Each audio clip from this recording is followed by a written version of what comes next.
In the quiet little neighborhood of Greenfield Heights, there lived a woman who had an extraordinary talent for gardening. Her front yard wasn't just a patch of grass or a boring stretch of concrete, it was alive. Bursting with colors, textures, and scents, her garden was like a painting come to life. Bright red tomatoes hung heavy on their vines, lavender swayed gently in the breeze, and marigolds popped against the green backdrop. It wasn't just plants either. She grew herbs like basil and mint that filled the air with freshness every time someone walked by. Neighbors often stopped to admire it, some even asking if they could take cuttings to try growing something similar at home. This woman loved her garden more than anything else. It wasn't just about making her house look pretty, it was her happy place. Every morning, she'd step outside with a cup of tea, sit on a small wooden bench tucked between the rose bushes, and watch as bees buzzed around doing their work. She found peace in tending to the soil, pulling out weeds, and pruning leaves. For her, this tiny piece of earth was a way to connect with nature and share a bit of beauty with those around her. But not everyone saw her garden the same way. There was another resident in the neighborhood, a woman known for being particular about rules. Let's call her the enforcer. This lady took pride in keeping things orderly.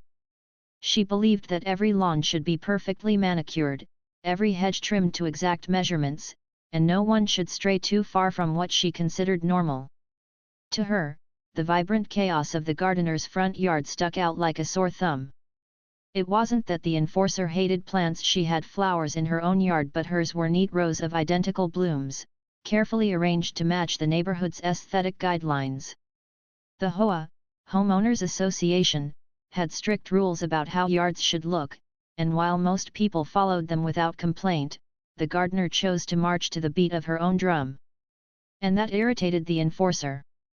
The tension between the two women had been brewing for months.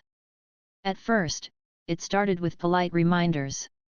Notes would appear under the gardener's door, written in neat block letters, *, please ensure your landscaping complies with HOA standards.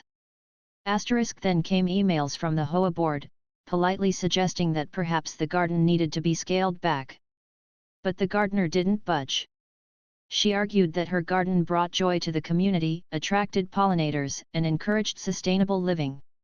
Isn't that better than plain old grass? She'd ask during heated discussions at HOA meetings. Despite her reasoning, the enforcer remained unmoved. To her, the garden was a disruption, a blot on the otherwise uniform appearance of the neighborhood. She worried that such unconventional choices might lower property values or make Greenfield Heights seem less desirable to potential buyers. So, when the gardener announced she'd be leaving town for 2 weeks to visit family, the enforcer saw her chance to act. She convinced herself that removing the garden was the right thing to do for the good of the neighborhood, of course. Without consulting anyone else on the HOA board, she hired a landscaper to tear it all out. In her mind, it was simple: get rid of the problem, and everything would go back to normal. What she didn't realize was that her decision would set off a chain reaction neither she nor anyone else in the neighborhood could have predicted.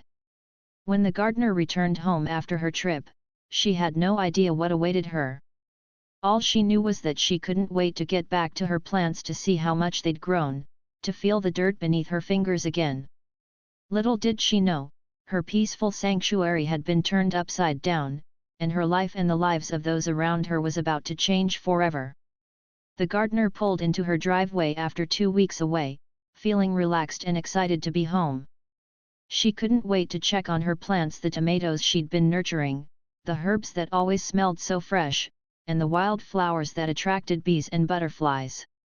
But as she stepped out of her car, something felt off. The air seemed quieter than usual, missing the gentle hum of insects buzzing around her garden. Her heart sank the moment she turned toward the front yard. Where her vibrant oasis once stood was now nothing but bare dirt. It looked like a bulldozer had rolled through, torn roots stuck out of the ground, broken stems lay scattered everywhere, and the colorful life she'd spent months cultivating was completely gone. Her breath caught in her throat. For a few seconds, she just stood there, frozen, staring at the emptiness where her garden used to be. Shock quickly gave way to anger. Who could have done this? Why would anyone destroy something so full of life? Her mind raced with questions, but deep down, she already suspected who might be behind it. Grabbing her phone, she started calling neighbors, hoping someone had seen or heard something. One by one, they confirmed her worst fears. The enforcer, the woman obsessed with HOA rules, had hired a landscaper to rip everything out while she was away. Apparently, she thought she was doing everyone a favor by restoring order to the neighborhood. Word spread fast. By the time the gardener finished talking to her neighbors, half the block knew what had happened.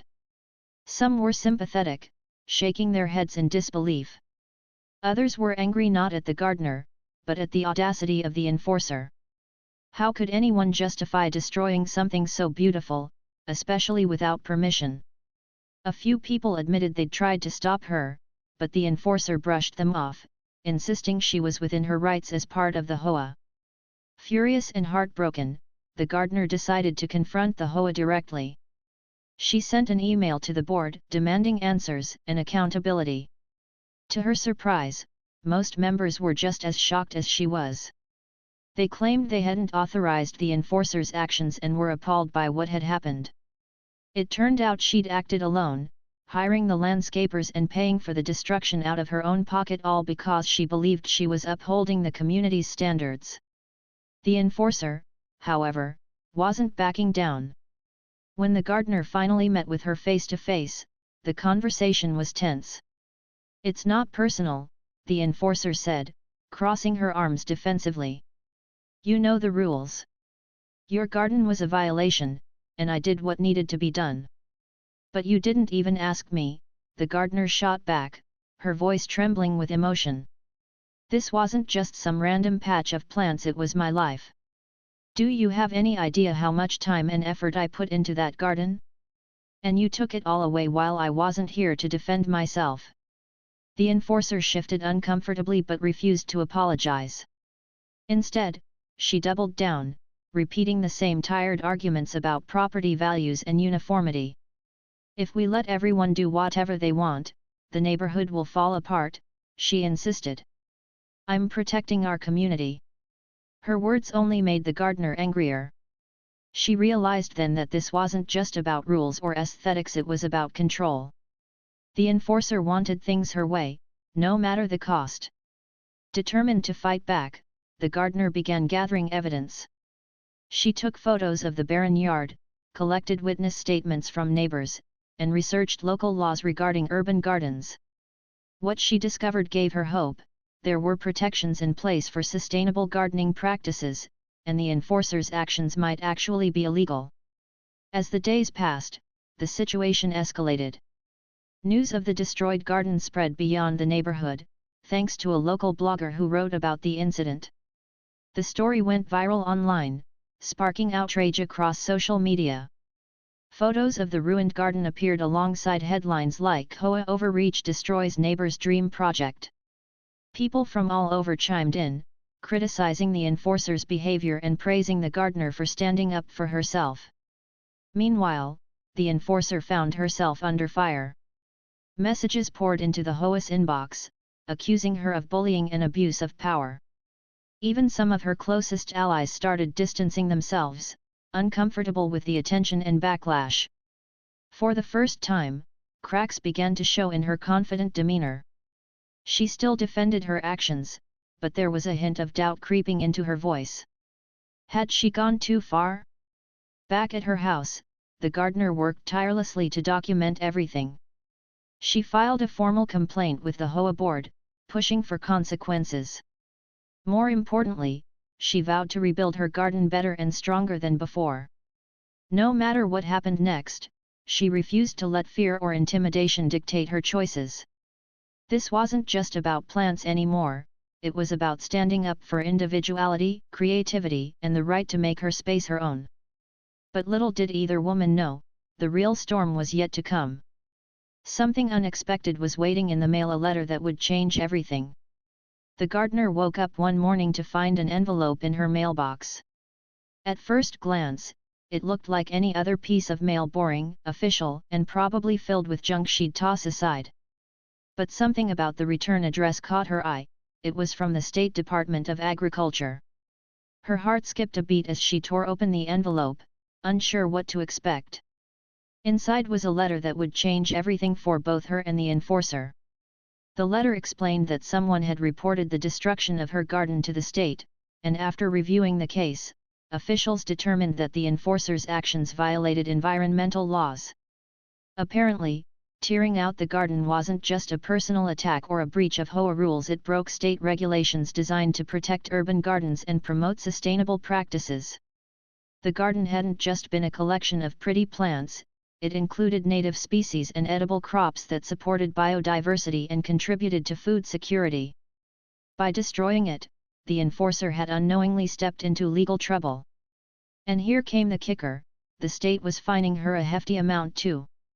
The letter spelled it out clearly: if she didn't pay up, there could be further consequences, including potential legal action. For the first time since this whole mess began, the enforcer found herself completely speechless. She stared at the fine notice, her hands trembling slightly. All along, she'd convinced herself that she was doing the right thing, that her role as an HOA representative gave her authority to enforce the rules however she saw fit. Never once did she stop to think about the bigger picture or consider how her actions might violate laws outside the neighborhood's rulebook. News of the fine spread quickly through Greenfield Heights. Neighbors whispered about it over coffee, sharing updates on who knew what and when. Some felt a sense of vindication, glad to see the enforcer face consequences for her reckless behavior. Others were shocked, not because they thought she deserved it, but because they never imagined things would escalate so far. A simple disagreement over a garden had spiraled into something much larger, involving not just the HOA, but the government itself. For the gardener, the news brought mixed emotions. On one hand, she felt relief knowing that justice was being served. Someone in power finally recognized the value of her work and understood why her garden mattered not just to her, but to the environment and the community. On the other hand, she couldn't help but feel sorry for the enforcer. As infuriating as the woman had been, no one deserved to feel the weight of such a mistake. The fine wasn't just a financial burden, it was a public humiliation, a glaring reminder of how far things had gone off track. As days passed, the pressure mounted. The enforcer tried to downplay the situation at first, insisting she'd done nothing wrong. But the more people talked, the harder it became for her to keep up the act. She started avoiding social gatherings, skipping trips to the grocery store, and even ducked behind curtains when neighbors walked by her house. It was clear she was struggling under the weight of guilt and shame. Eventually, she realized she couldn't ignore the problem anymore. With mounting pressure from the HOA board, angry messages from residents, and the looming threat of legal action, she decided to reach out to the gardener. It wasn't easy for her. This woman prided herself on always being in control, always having the answers. Admitting fault went against everything she stood for. But desperation pushed her to take a step she never thought she'd have to. She knocked on the gardener's door one evening, her shoulders slumped and her usual confident demeanor replaced by nervous hesitation. When the gardener opened the door, she didn't say anything at first, just stood there, arms crossed, waiting to hear what the enforcer had to say. The silence stretched awkwardly until the enforcer finally spoke. I owe you an apology," she said, her voice barely above a whisper. "I didn't mean for any of this to happen. I thought I was helping the neighborhood, but I see now that I made a huge mistake." The gardener studied her face, searching for sincerity. Part of her wanted to lash out to let the enforcer feel the full weight of the pain and frustration she'd caused. But another part of her recognized the vulnerability in the woman standing before her. This wasn't the same person who had torn apart her garden without a second thought. This was someone who had been humbled by their own mistakes. After a long pause, the gardener sighed and stepped aside, gesturing for the enforcer to come inside. They sat down at the kitchen table, where the conversation turned raw and honest. The enforcer admitted she had acted out of fear that deviating from the norm might make the neighborhood seem less desirable. She confessed she hadn't considered the impact her actions would have on others or the broader implications of destroying something so meaningful. For her part, the gardener shared how much the garden meant to her, not just as a hobby, but as a source of joy and connection. She explained how hard it had been to start over after putting so much love and effort into creating it. Listening to her, the enforcer began to truly understand the depth of the damage she'd caused. Tears welled up in her eyes as she apologized again, this time with genuine remorse. By the end of the evening, they reached an uneasy truce. The gardener agreed to drop her formal complaint against the enforcer, provided the HOA revised its landscaping policies to allow for more creativity and sustainability. In return, the enforcer promised to support those changes and work toward mending the rift she'd created within the community. It wasn't perfect, but it was a start, a fragile foundation for rebuilding trust and moving forward. As the enforcer left that night, the gardener stood in her doorway, watching her walk away. For the first time in weeks, she felt a glimmer of hope. Maybe this ordeal could lead to something positive after all. Maybe the neighborhood could learn to embrace differences instead of fearing them. And maybe, just maybe, her garden could rise from the ashes stronger than ever. The weeks that followed were a whirlwind of emotions and activity. The enforcer, still reeling from the fine and her own mistakes, began to make small but noticeable changes in how she interacted with the neighborhood. Gone was the sharp tone and air of superiority she once carried. Instead, she started showing up at community meetings with a notebook in hand, quietly listening to what others had to say. It wasn't easy for her. This woman had always been used to taking charge, to steering conversations in her direction.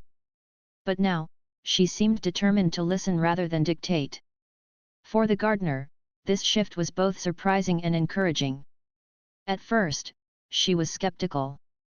Could someone who had caused so much pain really change? Was this just an act to save face, or was it genuine remorse? She decided to give the enforcer the benefit of the doubt, not because she trusted her completely, but because she believed in second chances. If the neighborhood was going to move forward, they needed to find common ground. Holding on to anger forever wouldn't help anyone heal. Together, they began working on revising the HOA's landscaping policies.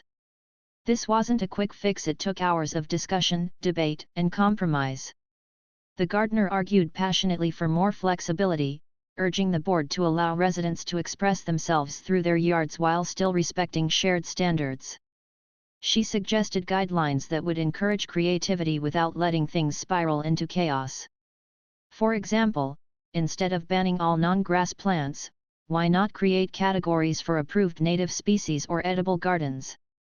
That way, people could experiment while keeping the neighborhood looking cohesive. The enforcer, surprisingly, played a key role in these discussions. She admitted she didn't know much about gardening or sustainability, so she leaned on the gardener's expertise. Slowly but surely, she started asking questions, not in her usual authoritative tone, but with genuine curiosity. What makes certain plants better for the environment? She'd ask. How do we balance beauty with practicality? These weren't questions she would have ever considered before, but now they mattered deeply to her. Neighbors noticed the change too. People who had once rolled their eyes at the enforcer's rigid rules now saw her in a different light. Sure, she still had moments where her old habits crept back in, like when she interrupted someone mid-sentence during a meeting, but overall, she was trying. An effort, as imperfect as it might be, counted for something. As the policy revisions took shape, the gardener also started planning her new garden. This time, though, she wanted to involve the community. She reached out to neighbors, inviting them to share ideas and even lend a hand. Some brought seeds saved from their own gardens, while others offered tools or advice. One elderly neighbor donated a stack of old wooden pallets, which they turned into raised beds for growing vegetables. Another family pitched in by planting a row of sunflowers along the edge of the yard, creating a cheerful border that everyone could enjoy. Even the enforcer got involved, albeit hesitantly at first. One Saturday morning, she showed up at the gardener's house holding a pair of worn gardening gloves she'd found in her garage. I don't know what I'm doing, she admitted, looking awkward but sincere. But I want to help. The gardener smiled and handed her a trowel. You'll figure it out, she said simply. That day marked a turning point. As the two women worked side by side digging holes, patting soil around seedlings, and laughing at their muddy hands, they began to see each other not as adversaries, but as allies. The enforcer learned the satisfaction of nurturing something alive, watching it grow under her care. The gardener saw glimpses of the person behind the tough exterior, someone who genuinely cared about the neighborhood, even if her methods had been misguided. Word spread quickly about the collaborative project. Neighbors stopped by to check on the progress, bringing snacks or offering encouragement. Kids ran through the yard, marveling at the sprouting plants and asking endless questions. Someone even set up a little free library near the garden, filling it with books about nature and gardening. What had once been a source of conflict was now becoming a symbol of unity, a reminder that differences could coexist if people were willing to meet halfway. By the time the new garden was fully planted, it looked nothing like the original. And yet, in many ways, it was better. The design incorporated input from across the community, blending elements of order and creativity. Rows of vegetables shared space with wildflower patches, and a small sign read, *, "This garden belongs to all of us." *, it was a message that resonated deeply with everyone involved. For the enforcer, the transformation extended beyond the garden. She stepped down from her position as HOA president, realizing she wasn't the right person to lead anymore. But stepping down didn't mean stepping away entirely. She joined a new committee focused on fostering goodwill among residents, organizing events like block parties and clean-up days. Her laughter became a regular sound at gatherings, a far cry from the tense silence she used to carry around. The gardener, meanwhile, found renewed purpose in sharing her passion with others. She started hosting workshops in her yard, teaching neighbors how to grow their own food or attract pollinators. Watching people discover the joy of gardening filled her with a sense of fulfillment she hadn't felt in years. Her garden wasn't just hers anymore, it belonged to the entire community. Looking back, neither woman could have predicted how things would turn out. A destroyed garden had sparked outrage, heartbreak, and legal troubles, but it had also led to growth, healing, and connection. They had both learned valuable lessons about empathy, compromise, and the power of second chances. And as they stood together one evening, admiring the fruits of their labor, they realized something important: sometimes, life's thorniest challenges can yield the most beautiful results. Months had passed since the drama unfolded, and Greenfield Heights was starting to feel like a different place. The new garden, vibrant, colorful, and alive, had become the heart of the neighborhood. It wasn't just plants anymore, it was a shared space where people gathered, laughed, and connected. Neighbors who barely knew each other before were now swapping stories over cups of coffee while their kids played tag among the sunflowers. What had once been a battleground was now a beacon of unity. The gardener couldn't help but smile every time she stepped outside. Her mornings still began with tea on the wooden bench, but now there was always someone joining her, a neighbor eager to chat or offer help with weeding. She'd watch as folks wandered through the garden, marveling at how tall the tomatoes had grown or snapping photos of the butterflies flitting between blooms. It warmed her heart to see how much joy it brought to others. This wasn't just her garden anymore, it belonged to everyone. One day, an older man stopped by with his grandson in tow. "You've got magic hands," he said, pointing to a patch of carrots that looked particularly healthy. "These are the best I've ever seen." His grandson nodded enthusiastically, clutching a tiny watering can like it was treasure. The gardener chuckled and handed him some seeds. "Why don't you plant these?" she suggested. The boy's face lit up as he crouched down, carefully pressing the seeds into the soil. Watching him reminded her why she loved gardening so much. It wasn't just about growing things, it was about planting seeds of connection, too. Meanwhile, the enforcer continued to evolve. Stepping down from the HOA presidency had been humbling, but it freed her in ways she hadn't expected. For years, she'd clung to rules because they gave her a sense of control. But now, she realized that life and people didn't fit neatly into boxes. Letting go of her need for perfection allowed her to embrace imperfection, both in herself and in others.